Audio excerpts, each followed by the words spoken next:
Welcome to Closer Look. I'm Sarah Shaver, where music meets therapy. Today we're learning about a place to be with co-founder and director of Client and Family Services, Kim Tapper. Welcome to Closer Look, Kim. Thanks, Sarah. Thanks so much for having me on today. I know music and art in general have been used in different therapies for many years, but some of our listeners might not make the connection between music and healing. Could you explain that a little bit?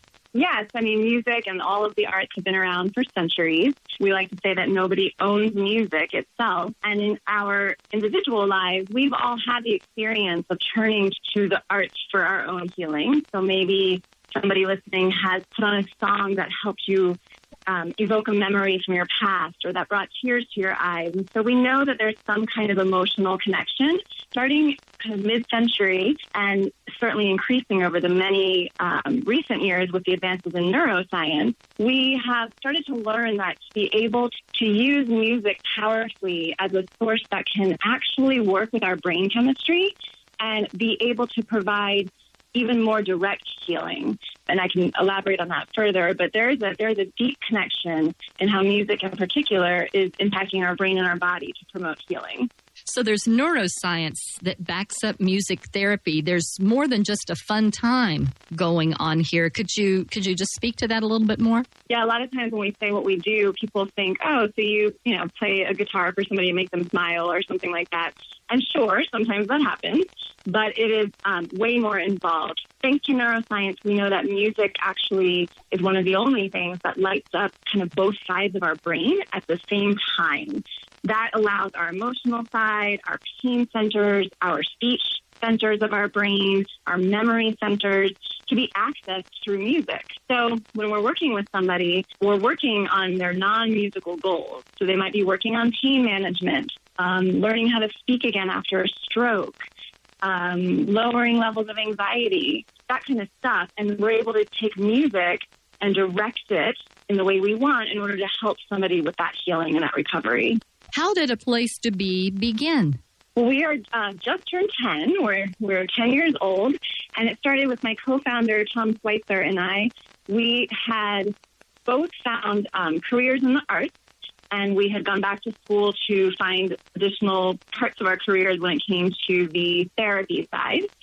And we were working with a lot of teenagers that were all kind of on the outskirts of their mainstream world. So they all had just differences and were struggling to find a place to fit in. And one of them actually coined the term for us and said, I really am just looking for a place to be, a place where I can be myself and figure out who I am and be accepted for myself. And that just was the seed that kind of took off. My partner and I, both of us, have found that the arts really impacted our lives with a place of healing. And we wanted to be able to create a place that would give that back to others.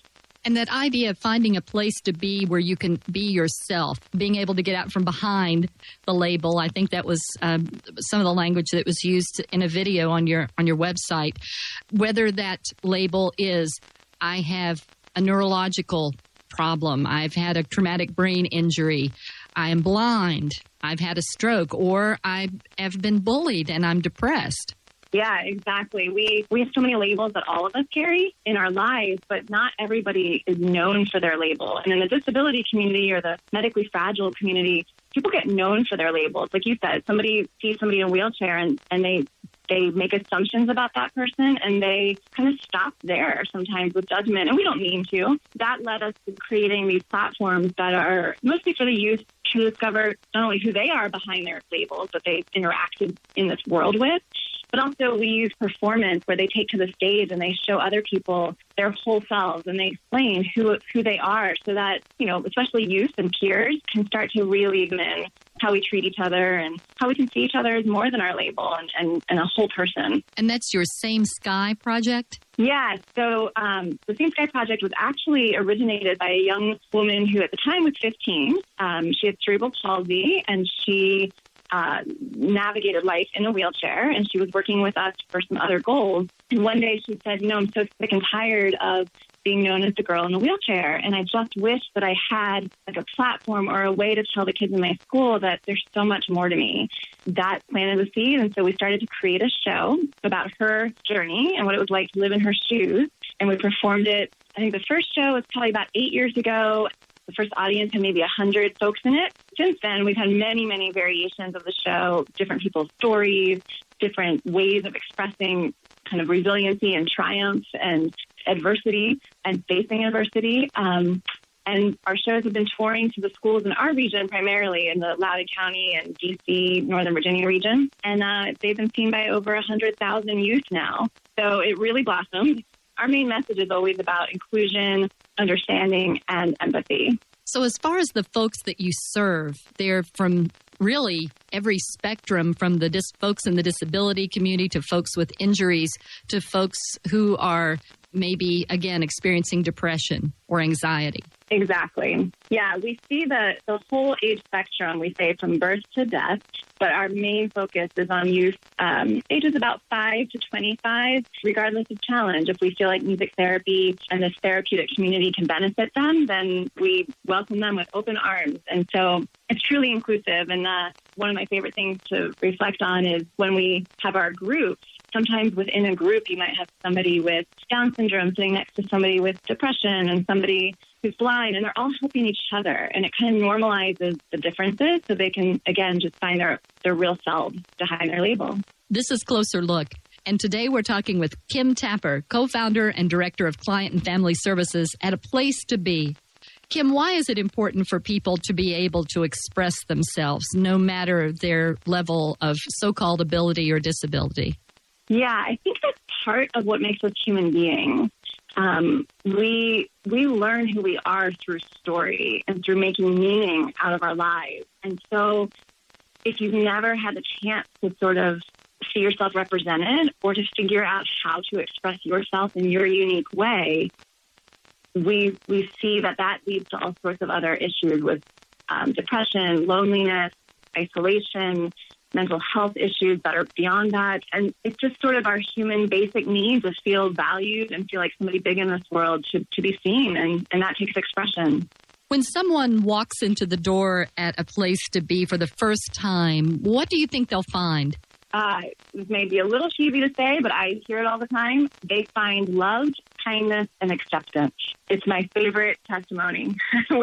We hear it from parents all the time, especially if they've been other places where their kids might have been left out or made fun of or just not really seen. Our hope is that the minute they walk in the door, they feel like they've entered a place of love and acceptance. And talking about the families and, again, some of the videos, I invite our listeners to watch the videos on your website, because hearing the families and, I guess, their students there express themselves and what being able to express themselves means to them. I love the line where Amy says that your heart just beats like a drum and you're just bringing the natural music out of yourself. Is there another special story about A Place to Be that you could tell us? Oh, so many. And I appreciate you sending listeners to the site because they say it better than I could, right? I think one of the sort of most profound experiences we had over the last 10 years, in addition to the Same Sky Project, was also we had a series of teen suicides in our region, and a number of families and teens came to us to say, is there anything we could do about it? And so, you wouldn't naturally think of, let's create a theater show around suicide. These two things don't tend to go together. But because we had the platform and the opportunity to gently and vulnerably shed light on this subject, we did actually end up doing just that. And our show was able to go to a number of high schools in the region. And I think the story that comes to mind would be after the show, when countless youth would stand up and say, thank you, because I feel like I've been so alone inside my head and I didn't have anybody to talk to. Or thank you for being brave enough, these teens that were in the show, to be authentic and be vulnerable. And I think that's the common thread of A Place to Be. Everyone is just getting along, trying to be themselves. So whether you're navigating a super intense challenge or whether you're just getting through kind of an average daily life moment, modeling vulnerability and authenticity is really more powerful than maybe we even knew when we first opened our doors to this. And when you're able to be yourself, you're also able to form relationships and friendships with people much more easily and deeply. Do you see relationships forming between the folks that come to A Place to Be and between the families? Oh, absolutely. We have families that have come together because their kids were in the shows together, and it's very vulnerable for the parent, too, to watch their kid on stage who maybe never had taken that role before. And they've formed lifetime friendships now. And it's a very supportive community with one another. And then the kids are finding unique friendships that come only from, like you said, just being able to express themselves. So, yeah, the healing begins with each person coming to us because they're looking for their own therapy goal, whatever that may be.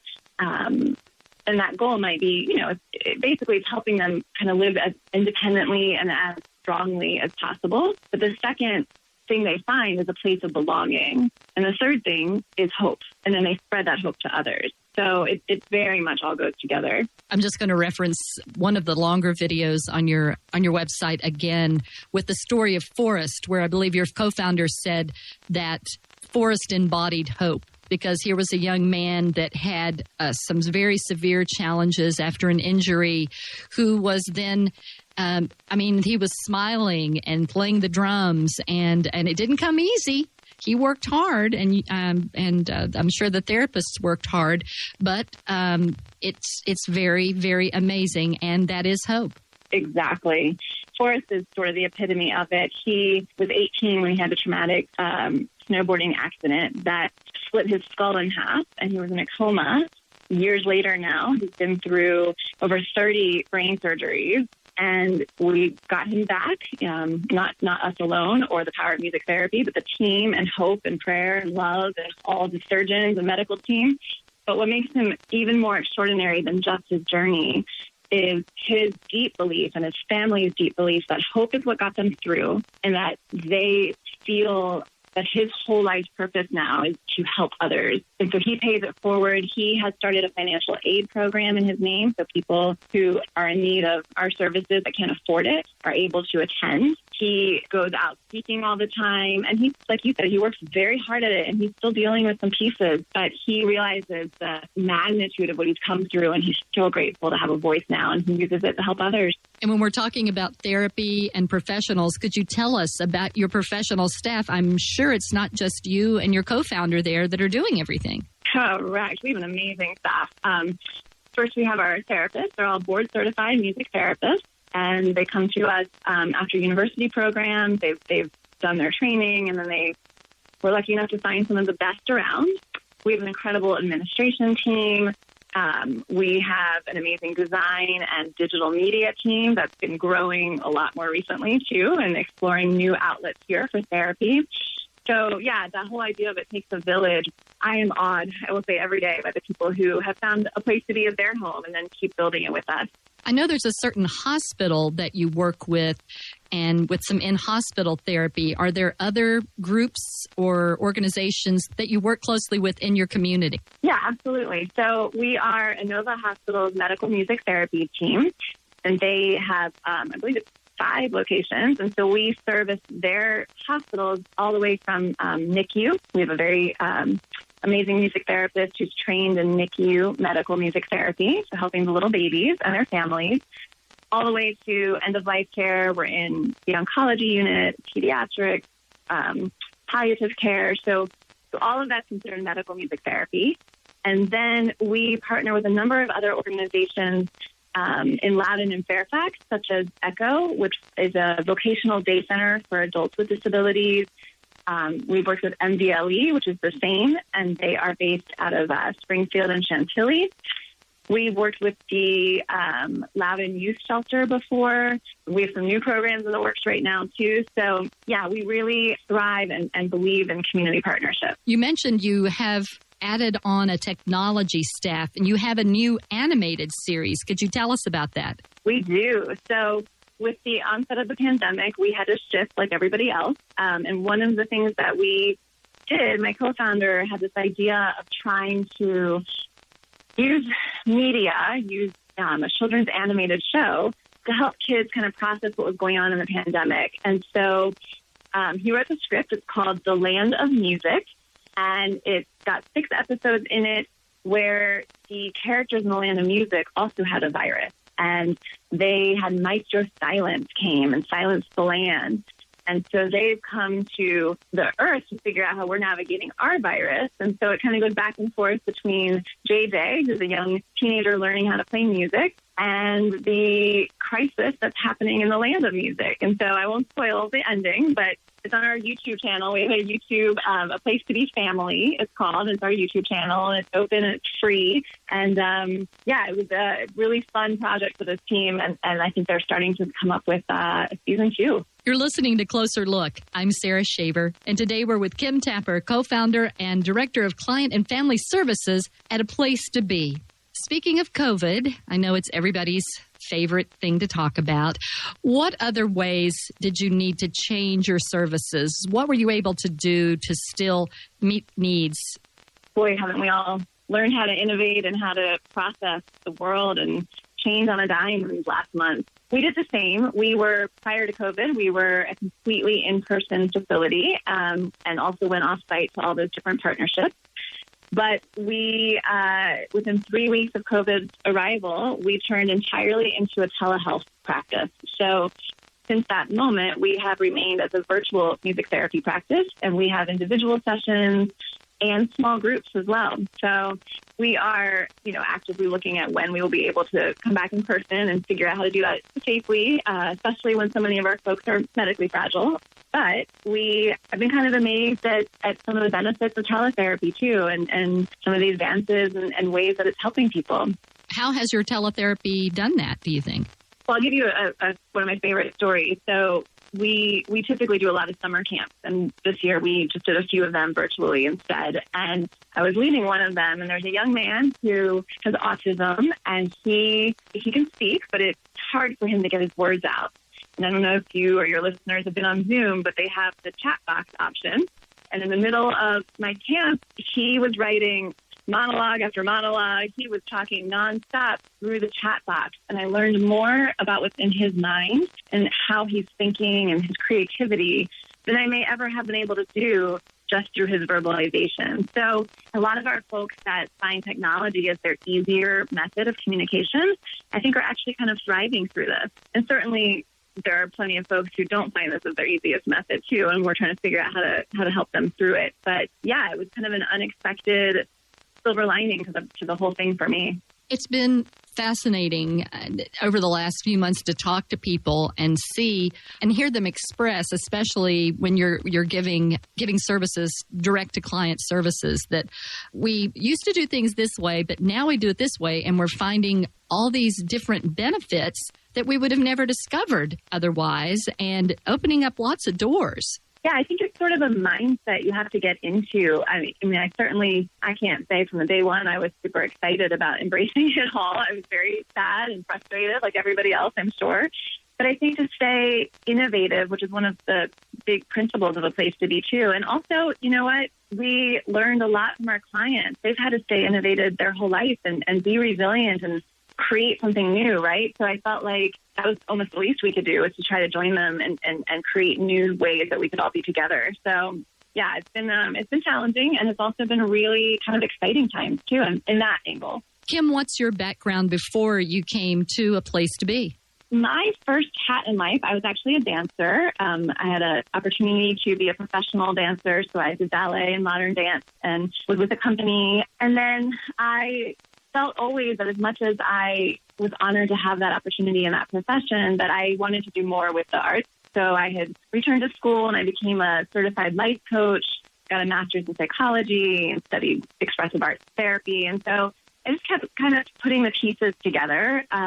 When I retired from dancing, my partner in A Place to Be, he and I actually founded another nonprofit prior to this and spent a few years kind of building in the nonprofit sector, understanding what we wanted to do and kind of creating the vision for what ultimately became A Place to Be.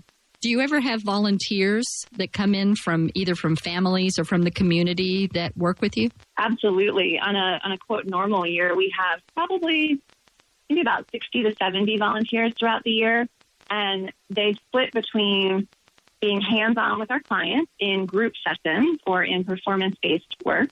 The rest of them are kind of event-based volunteers, helping everything from set up to break down and clean up. And unfortunately for COVID, right now we haven't really found a great way to enroll our volunteers back in action with us, but it's on the radar. And definitely, I'm still always taking names and interests because I believe we're going to have a great need for many more of them in the near future here. Because also it seems like a great place for somebody to come if they're exploring their future and think, wow, I really don't know if I want to commit to being a professional, quote unquote, artist or singer or dancer, but the idea of marrying my art with therapy is interesting, and to think of that as a future for themselves.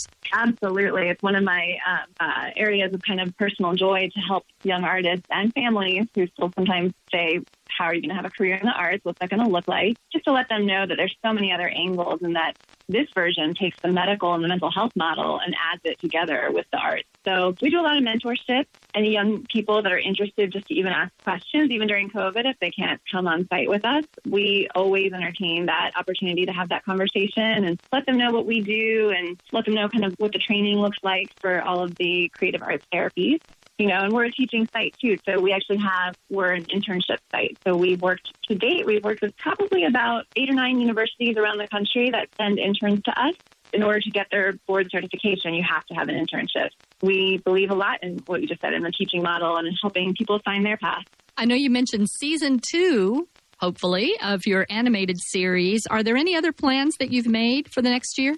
Yes, well, we have some other films and all sorts of digital content coming out on that YouTube channel, and through our Facebook page, they'll have access to everything. We have a movie coming out around the holiday time, and then we have, pending, how the world goes here, and with COVID, we have a musical that's written and ready to be mounted on stage if we are able to, and if it looks like, that's not going to happen, then we are going to find some other way to probably produce those shows so we can keep the performance side going, keep our youth engaged, and keep spreading the messages of empathy and acceptance and hope. And what would you like to see in the future of A Place to Be?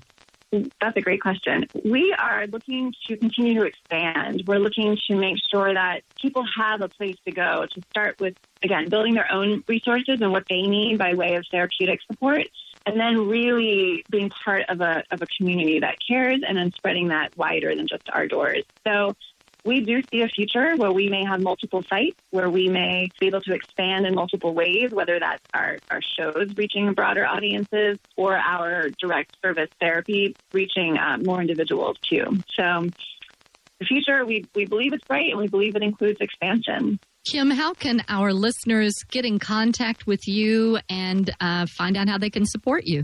For starters, you can go to our website, which is A Place to Be VA, like Virginia, VA.org. You can also find us on Facebook as A Place to Be. And anybody who's looking to get involved can reach out to me via those sites, or my email is just kim@aplacetobeVA.org. I think if you're interested in seeing a show, go to the YouTube channel right now. You can reach out about volunteering for future opportunities. And of course, we are a nonprofit, so we exist based a lot on community funding and donations. And if that's a place where somebody has the ability, we have a spot on our website where you can make a donation as well. Thank you, Kim. Thank you so much. You can also get more information when you email us, closerlook@klove.com. That's closerlook@klove.com. For Closer Look, I'm Sarah Shaver. This has been K-Love Closer Look. Find us online at klove.com.